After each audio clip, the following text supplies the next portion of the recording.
João 19, 17 a 37. No início do capítulo 19, o apóstolo João fez questão de lembrar que nós estamos na sexta-feira. E essa é a sexta-feira antes da celebração da festa da Páscoa. E nessa ocasião, os judeus, eles faziam pães sem fermento, com ervas amargas, e sacrificavam um cordeiro sem defeito. E a Páscoa era comemorada enquanto as pessoas comiam essa refeição, lembrando da libertação que Deus deu a eles da escravidão no Egito. E além disso, ela era uma forma de lembrar como Deus livrou os primogênitos de morte. Lembra que naquela noite, lá no Egito, Deus mataria os primogênitos de todo o Egito, incluindo o povo hebreu, se eles não sacrificassem um cordeiro e passassem o sangue desse cordeiro nos umbrais da porta. Então, essa é a data. E até aqui nós vemos que Jesus antecipou a refeição da Páscoa, porque ele sabia que na sexta-feira ele não poderia participar da Páscoa. Na quinta-feira à noite ele se reúne com os discípulos, mas segundo os outros evangelhos, nós somos informados que eles simplesmente comeram os pães e beberam o vinho, mas não há informação sobre um cordeiro que foi morto naquela noite. E todas essas informações, elas culminam nessa passagem que nós estamos, talvez a passagem mais importante de toda a Bíblia. Desde o capítulo 18, João está nos dizendo que Jesus foi injustamente preso, injustamente torturado e julgado injustamente pelas autoridades judaicas e romanas. E mesmo que Pilatos não visse crime nenhum em Jesus, Pilatos era o governador romano, ele cedeu à pressão dos judeus e entregou Jesus para ser crucificado. E antes disso, Pilatos até tentou soltar a Jesus, cumprindo um costume da época, quando um prisioneiro era liberado como favor do imperador ao povo. Mas quando Pilatos propôs isso, os judeus preferiam soltar Barrabás, que era um criminoso, no lugar de Jesus. E Barrabás provavelmente seria crucificado naquele mesmo dia. E a primeira coisa que nós vemos acontecendo nesse texto é que os romanos crucificam a Jesus. Olha o que dizem os versículos 17 até 24. Levaram então Jesus, e ele, carregando a própria cruz, saiu para o lugar chamado Caveira, que em hebraico se chama Gólgota. Ali o crucificaram juntamente com outros 2 homens, um de cada lado dele. Pilatos ordenou também que se colocasse um letreiro sobre a cruz com esta inscrição: Jesus Nazareno, o Rei dos Judeus. Muitos homens leram a inscrição, porque o lugar onde Jesus foi crucificado ficava próximo da cidade. A inscrição estava em hebraico, latim e grego. Então os principais sacerdotes dos judeus pediram a Pilatos: não escrevas o Rei dos Judeus. Mas o que ele disse? Sou o Rei dos Judeus. Pilatos respondeu: o que escrevi, escrevi. Tendo crucificado Jesus, os soldados pegaram as suas roupas e as repartiram em 4 partes, uma para cada soldado. Pegaram também a túnica, que não tinha costura, uma só peça de alto a baixo. Por isso disseram uns aos outros: não a rasguemos, mas tiremos sortes, para ver de quem será, para que se cumprisse a escritura que diz: repartiram entre si as minhas roupas e tiraram sortes. E assim fizeram os soldados. Nós vemos no versículo 17 que Jesus é levado para fora, e ele é levado para fora do palácio do governador, e ele sai para um local chamado Caveira. Essa é a palavra grega para esse local, que também é chamado de Gólgota em hebraico. E esse local era um local do lado de fora dos muros da cidade, onde os corpos eram dos condenados à cruz, eles eram jogados para serem comidos pelos animais. E perceba que desde o palácio do governador até o local Gólgota, Jesus, o texto do versículo 17 diz, foi carregando a própria cruz. Perceba a ênfase no fato de que Jesus não é arrastado à força, mas ele toma a iniciativa. Ninguém obriga Jesus, ele está indo ali porque ele quer. A cruz romana, ela era um pouquinho diferente da dos filmes que nós vemos na mídia. A cruz era feita em forma de T, e não tanto como uma cruz, como nós vemos. A estaca vertical, de pé, ela era fincada no local da execução, lá no Gólgota, enquanto que a estaca horizontal, ela era carregada pelo próprio condenado à morte. E esse pedaço de madeira, que era onde iam os seus braços, ele tinha em média 2 metros de comprimento e pesava em torno de 50 quilos. Nós temos aí, né, Zé, um saco de cimento. E a distância que Jesus percorreu até o Gólgota, do palácio do governador, era de cerca de meio quilômetro, mais ou menos de 500 a 600 metros. Então, imagine essa cena, Jesus se arrastando com essa estaca nas costas. E o versículo 18 diz que no local de execução tinham 3 estacas fincadas, preparadas para a crucificação, porque Jesus é crucificado com outros 2 homens. Mateus e Marcos, os evangelistas, eles informam que esses homens eram ladrões, e provavelmente eles eram parceiros de Barrabás. Então a cruz de Jesus não era para Jesus, mas para Barrabás. Um fato interessante sobre a cruz é que ela tinha uma pequena madeira que ficava na estaca vertical, na altura da cintura do condenado, para que servisse de banco. Então ele se apoiava naquela estaca, mas não era para aliviar o sofrimento do condenado. Na verdade, era para prolongar a agonia dele e garantir que a morte demorasse mais tempo. Quanto mais ele se apoiava, mais tempo ele vivia, durava ali na cruz. E eram 3 pregos. 2 pregos eram fincados em cada antebraço do condenado, e um prego era fincado entre os 2 pés. E o condenado ficava com os joelhos meio dobrados, de lado na cruz, e era de propósito, para que, por causa do peso do corpo comprimindo o seu peito, para que ele pudesse respirar, ele era obrigado a forçar os pés para erguer o tronco, e isso causava mais dor ainda. E Jesus é crucificado. Versículo 19, nós vemos que era comum pendurar uma placa acima da cruz com a indicação do crime do indivíduo. E Pilatos manda que escrevam, olha, Jesus Nazareno, rei dos judeus. E essa frase foi escrita em grego, em latim e hebraico, para que todos pudessem lê-la, eram as línguas do povo na época. E Pilatos, obviamente, ele está zombando dos judeus fazendo isso. Ele está mostrando para os judeus o que o rei deles representava para ele. É isso que eu faço com o rei de vocês. E por isso, versículo 21, os líderes judaicos, eles pedem para Pilatos que ele não escrevesse isso, mas que ele escrevesse como ele disse, eu sou o rei dos judeus. Mas Pilatos não volta atrás, ele fala, o que eu escrevi está aí. Era direito dos carrascos ficarem com as roupas dos condenados. E Jesus estava vestido com 2 peças, o versículo 23 diz, um manto, que era uma espécie de capa, e uma túnica. A túnica é a roupa de baixo. E a gente vê que eles provavelmente rasgam o manto, na costura do manto, ele se rasga em 4 partes.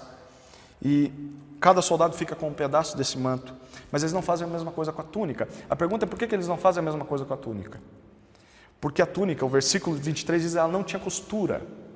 Então rasgar um artefato desse seria perder o valor dele. O que eles fazem então, verso 24? O óbvio, vamos tirar um para o ímpar aqui, um 2 ou 1, um jockey pô ou lançar sortes. Para ver quem fica com isso aqui. Mas João diz para nós que tudo isso aconteceu, olha o versículo 24, para que se cumprisse a Escritura. E aqui ele está citando o Salmo 22, 18, em que o salmista previa que as vestes do Messias seriam repartidas e sorteadas entre os soldados. A segunda coisa que nós vemos acontecendo nesse texto é que Jesus diz suas últimas palavras. Perceba o que diz o versículo 25 até o 30. Em pé junto à cruz de Jesus estavam sua mãe, a irmã de sua mãe, a mulher de Clopas, chamada Maria, e Maria Madalena. Vendo ali sua mãe e ao lado dela o discípulo a quem ele amava, Jesus disse à sua mãe, mulher, aí está o teu filho. Então disse ao discípulo, aí está a tua mãe. E a partir daquele momento, o discípulo manteve-a sob seus cuidados. Depois, sabendo Jesus que todas as coisas já estavam consumadas, para que se cumprisse a Escritura, disse: estou com sede. Havia ali uma vasilha cheia de vinagre. Então puseram uma esponja ensopada de vinagre num ramo de isopo e a ergueram até a boca de Jesus. Havendo provado o vinagre, Jesus disse: está consumado. E inclinando a cabeça, entregou o Espírito. João informa para nós, no versículo 25, que algumas pessoas estavam presenciando aquela cena, e dentre elas haviam 4 mulheres, das quais uma delas era a mãe de Jesus. E junto com elas, o verso 26 diz que estava o discípulo a quem Jesus amava. E o Evangelho de João vai nos mostrar que esse discípulo é o próprio João. João está falando dele mesmo. Ele se sentia tão amado por Jesus, que toda vez que ele é citado, ele coloca isso.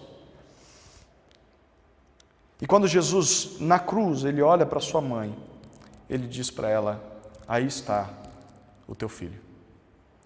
E depois disso ele diz a João, versículo 27, aí está a tua mãe. A gente precisa lembrar que Jesus era o filho mais velho de Maria. E nessa época, provavelmente, o pai dele já tinha falecido. Então, era a responsabilidade de Jesus cuidar da sua mãe. E por isso, o que Jesus está fazendo aqui é garantindo que ela tenha os cuidados e cuidados desse amigo mais próximo de Jesus. É interessante que, por fazer isso, é provável que nenhum dos irmãos de Jesus estivesse presente na crucificação.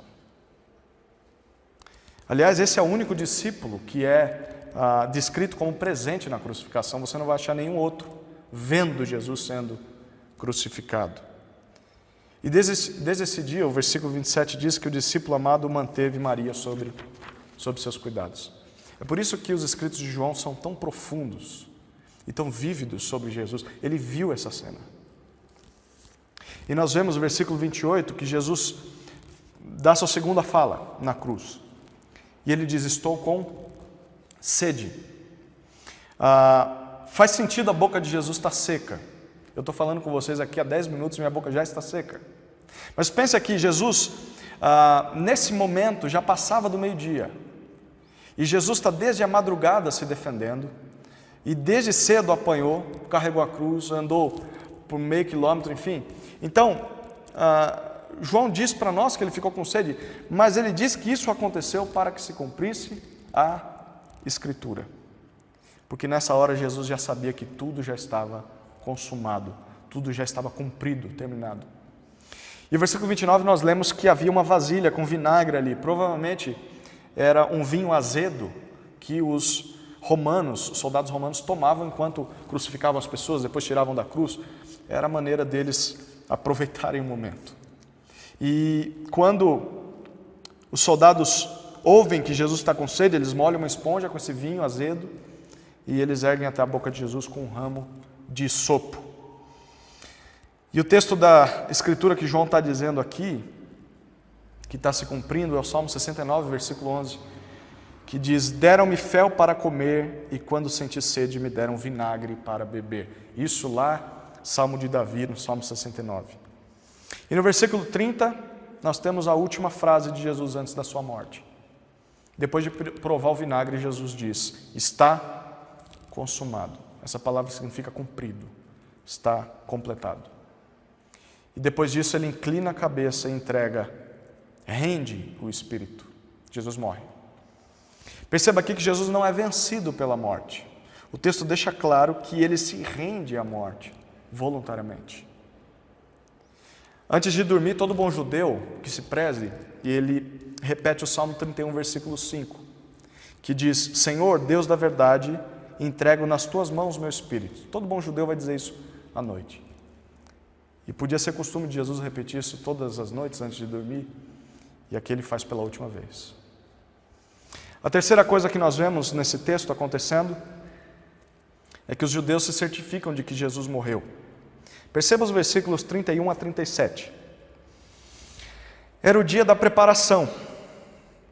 E para que os corpos não ficassem na cruz no dia de sábado, pois aquele sábado era especial, Os judeus pediram a Pilatos que fossem quebradas as pernas dos crucificados e que eles fossem retirados dali. Então os soldados foram e quebraram as pernas ao primeiro e ao outro que com ele fora crucificado. Mas, chegando a Jesus, vendo que já estava morto, não lhe quebraram as pernas. Contudo, um dos soldados perfurou-lhe o lado com uma lança, e logo saíram sangue e água. E aquele que viu isso é quem dá testemunho, e o seu testemunho é verdadeiro. Ele sabe que diz a verdade, para que também possais crer. Porque isso aconteceu para que se cumprisse a Escritura: nenhum dos seus ossos será quebrado. Também diz a Escritura em outro lugar: olharão para ele a quem transpassaram. Na lei dos judeus era proibido que um corpo fosse pendurado para a morte até a noite, passasse a noite pendurado, e principalmente no dia de sábado. E como era o dia da preparação da Páscoa, obviamente era sexta-feira, e os judeus pediram para os soldados que quebrassem as pernas dos condenados ali, crucificados, para que eles pudessem ser retirados da cruz. Esse ato de quebrar as pernas apressava a morte do crucificado, por asfixia. Então, pensa, se ele usava a perna para se apoiar e poder respirar, se quebrassem suas pernas, ele não conseguiria expelir o ar dos pulmões. Então, há relatos de que se você não quebrasse, ou se as pessoas não quebrassem as pernas de um crucificado, ele poderia suportar uma semana na cruz antes de morrer. Há um relato na história de um homem que ficou 9 dias crucificado até morrer. Soldados, então, versículo 32 diz, eles quebram as pernas dos 2 homens que foram crucificados com Jesus, mas quando eles chegam em Jesus, algo já aconteceu. Jesus já estava morto, eles percebem que ele já estava morto, por isso eles não vão precisar quebrar as pernas de Jesus. Só que, só para garantir, um dos soldados, ele perfura o lado de Jesus com uma lança, e dentro dessa ferida sai água e sangue. Isso prova que Jesus estava morto de fato. Da onde vem essa água, da onde vem esse sangue? Vem de dentro dele. Imagina o caos que não estavam os órgãos de Jesus. E João diz para nós, no versículo 35, que ele mesmo viu tudo isso, e que tudo isso foi verdade. E ele afirma que sabe que isso é verdade, e diz isso para que os seus leitores também possam crer. E João quer que nós creiamos no relato dele. Ele diz no verso 36, porque tudo isso aconteceu para se cumprir a Escritura. Novamente ele diz isso. E aqui ele cita o Salmo 34, versículos 19 e 20. E há mais um segundo texto que Jesus está cumprindo aqui. Versículo 37, o de Zacarias 12:10, onde Deus diz que aqueles que transpassaram seu filho, o olharão e se lamentarão quando ele voltar à vida. Em Apocalipse 1:7, o próprio João diz que isso vai acontecer quando Jesus Cristo voltar entre as nuvens no último dia. Bom, o que tudo isso tem a ver com a gente? Tem 3 elementos interessantes nesse texto aqui. Primeiro, é que Jesus foi condenado como o rei dos judeus, ironicamente. Mal sabiam os judeus que, de fato, aquele era o verdadeiro rei deles. Só que eles não sabiam. No Antigo Testamento, o Messias seria alguém que cumprisse exatamente cada uma das profecias. E João deixa bem claro que isso aconteceu com Jesus. Perceba que até mesmo quando Jesus não tem controle da situação, as profecias se cumprem nele. Os guardas, a atitude dos guardas, mesmo depois de morto, quebrando as pernas dos outros crucificados, mas não as dele. E até o perfurando do lado. Ele não tem mais controle sobre isso, mas João quer dizer e mostrar, de fato, ele cumpre cada profecia do Antigo Testamento. Então, qualquer judeu honesto que queira analisar cada uma dessas passagens, vai perceber que, de fato, elas estão se tratando daquele que foi pendurado em um madeiro. O judeu só não percebe isso porque ele é desonesto com os textos. Mas se ele olhar, ele vai perceber que Jesus cumpriu cada uma dessas profecias. Na sua oração, se você se lembra, Jesus pediu a Deus que ele o glorificasse. Capítulo 17, versículo 1. E a maior glória daquela época era ser coroado rei. E perceba que no caso de Jesus, a cruz é o trono de Jesus. Como alguns cristãos diziam no passado, nos primeiros séculos, ele reina de cima da árvore. Jesus foi glorificado na cruz. Isso então significa que Jesus de fato é o Rei dos judeus. Isso significa que Jesus é o Rei dos reis. Isso significa que Jesus é o Senhor dos senhores. Então, se alguém não se rende a Ele nessa terra, vai lamentar no dia da sua volta. Nós precisamos saber disso. E nós precisamos crer nisso também. Uma segunda coisa interessante acontecendo nesse texto é que Jesus morreu realmente. Quando João descreve a morte de Jesus, nós vemos alguns detalhes que talvez não seriam necessários à primeira vista. Talvez se nós fôssemos descrever que Jesus morreu, nós simplesmente diríamos, Jesus morreu ali na cruz. Mas João se preocupa em explicar que mesmo que os soldados acreditassem que Jesus já estava morto, eles se preocuparam em certificar, perfurando o lado de Jesus. Não precisava. E depois de perfurar Jesus, eles tiveram certeza, porque saiu sangue e água daquela ferida. E João não só faz isso, mas olha o que ele diz no versículo 35. Ele diz que esse relato, de fato, aconteceu. Eu vi isso, eu testemunho dessa verdade. A pergunta é por quê? Por que João ele faz questão de provar que Jesus morreu? Tinha um ensino na época de João, quando ele estava escrevendo esse evangelho, chamado de docetismo. E o que o docetismo defendia? Ele defendia que Cristo não morreu realmente. Na verdade, para alguns, Jesus nem foi real. Naquela época isso já existia. E para se ter uma ideia, Maomé, que foi o fundador do islamismo, ele cresceu num ambiente docetista.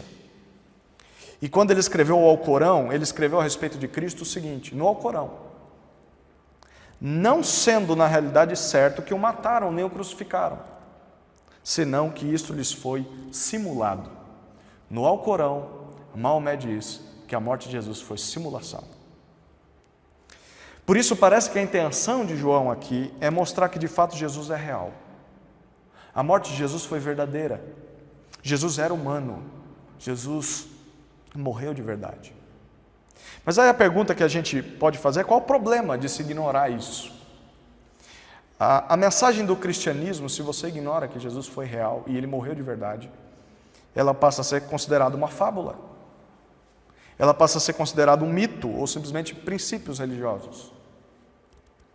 Então, a pessoa pode dizer, bom, na verdade Jesus nunca existiu, isso é invenção da cabeça de alguém.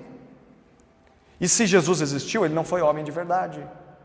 Ele foi um anjo, foi um espectro, foi uma alma. Bom, e se mesmo assim Ele existiu e morreu, Ele não ressuscitou. Foi tudo uma farsa. Então, João está querendo dizer que Jesus não só foi real, como Ele morreu realmente. Isso ficou comprovado pelas pessoas que viveram com Ele, pelos historiadores, pelos judeus, até mesmo pelos seus inimigos romanos que tinham crucificado a Ele. Por isso, crer em Jesus não é um salto no escuro, como alguns dizem, ou não é abandonar a razão ou abandonar a realidade. Quem se torna cristão deixa a inteligência de lado, isso não é verdade. Porque, pelo contrário, é negar a vida e a morte de Jesus, isso sim é negar os fatos da história. É preciso ter mais fé para negar a realidade de Jesus do que para se entregar a Jesus.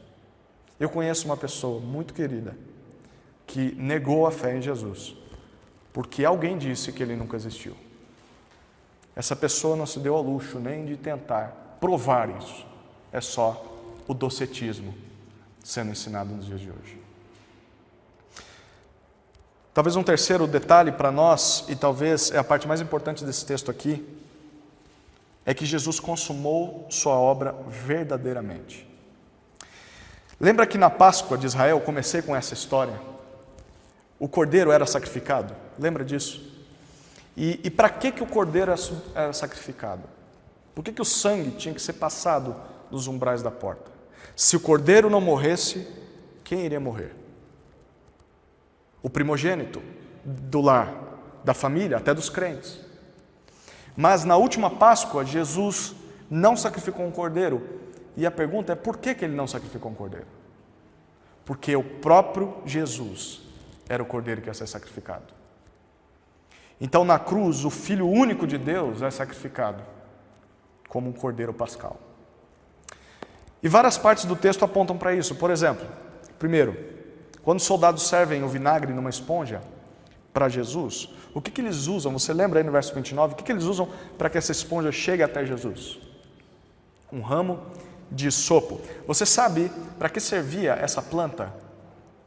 Pelo menos para duas finalidades. Foi a mesma planta que Deus mandou que o povo usasse para passar o sangue nos umbrais da porta no Egito. Você vai ler isso em Êxodo 12, 22. Mas também o ramo de hisopo foi o mesmo usado para o ritual da purificação no tabernáculo, no templo. Lembra o que o salmista dizia no Salmo 51? O próprio Davi: purifica-me com hisopo e ficarei limpo. Então, o que João está mostrando é que isso aponta para o fato de que a morte de Jesus é a verdadeira Páscoa. Jesus é o cordeiro que morre em favor do povo. E também está mostrando que Jesus é um meio eficaz de purificar o interior. Porque o hisopo, diferentemente do hisopo, que só podia purificar exteriormente, Jesus purifica interiormente. Mas um outro exemplo que mostra que Jesus é o cordeiro pascal. Lembra que no versículo 30, Jesus diz: está consumado. Jesus não está só falando do cumprimento das profecias, porque ainda tinham algumas profecias para serem cumpridas. E até mesmo depois desse texto, algumas outras vão ser cumpridas. Mas o que Jesus está falando especialmente é sobre o cumprimento da vinda dele ao mundo. Então, naquele momento, o propósito da encarnação estava se cumprindo. E isso é comprovado por João, quando João diz no versículo 35, que está falando a verdade. O finalzinho do verso 35, qual que é? Para que, a fim de que também possais crer. Lembra em João 3,16, o versículo de escola bíblica dominical que nós decoramos? Porque Deus amou o mundo de tal maneira que deu seu único Filho, para que todo aquele que nele crê não pereça, mas tenha vida eterna. João já disse que todo aquele que crê em Jesus vai ter a vida eterna. Mas agora, nesse versículo, no versículo 35, João mostra que crer em Jesus significa crer também na sua morte. Não só na sua vinda a esse mundo. Tem muita gente que diz: não, eu acredito que Jesus veio ao mundo, mas não crê no que a morte representa. E por que a morte de Jesus é importante? Porque na cruz, Jesus tomou o nosso lugar diante de Deus. Lembra das palavras de João Batista no começo desse evangelho? Eis o Cordeiro de Deus que tira o pecado do mundo. Então, na sua morte, Jesus pagou o preço da nossa culpa. Em Jesus, Deus deposita a sua justiça contra os nossos pecados. Então, Jesus é o primogênito que morre no lugar do Cordeiro, para que a morte não nos alcance. Que fantástico. E isso é bem ilustrado em Barrabás.